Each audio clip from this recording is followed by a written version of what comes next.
কলিজারা পুরা ভাইয়েরা সবাই কেমন আছো? চলো আজকে রান্না করে নিই রুই মাছ ভর্তা। মাছটাকে ম্যারিনেট করে রেখেছি, তেলটা গরম করে দিয়ে লবণ দিয়ে দিলাম যেন নিচে লেগে না যায়। দেখো তেলটা গরম হয়ে আসতে দিয়ে দেবো সেই রুই মাছগুলো ভেজে নেব। দেখো রুই মাছটা দেওয়া হয়ে গেছে। এখন রুই মাছটাকে মচমচে করবো না, হালকা ভেজে নেব।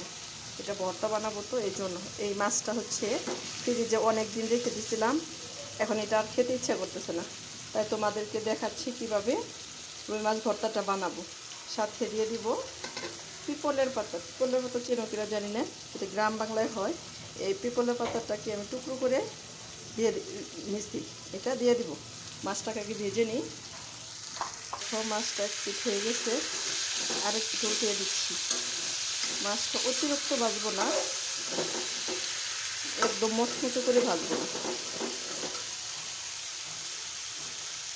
দেখো মাছটা ভাজা হয়ে গেছে।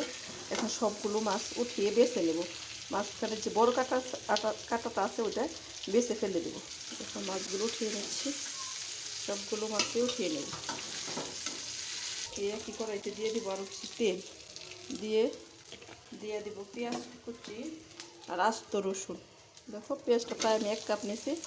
তোমরা চাইলে যারা বেশি দিন মাছ ফ্রিজে থাকে বা অন্য কোনো স্মেল যদি আসে, তাহলে এইভাবে মাছটাকে তোমরা খেতে পারো। অবশ্যই পিপলের পাতাটা দিবে। এখন পেঁয়াজটা নরম হওয়া পর্যন্ত ভেজে নেব। দেখো পেঁয়াজটা নরম হয়ে আসতে এখন দিয়ে দেবো হলুদ গুঁড়ো, মরিচ গুঁড়ো, ধনিয়া গুঁড়ো, মাছের মশলা, স্বাদ মতো লবণ। কারণ মাছের মধ্যে প্রচণ্ড পরিমাণ মশলা আছে, তাই হালকা দিয়ে দিলাম। আমি কাঁচা মরিচ দেবো না, শুকনো মরিচটা ভেঙে নিচ্ছি। দেখো দিয়ে দেবো জিরা পেস্ট, আদা রসুন পেস্ট দিয়ে মশলাটাকে ভালোভাবে কষিয়ে নেব।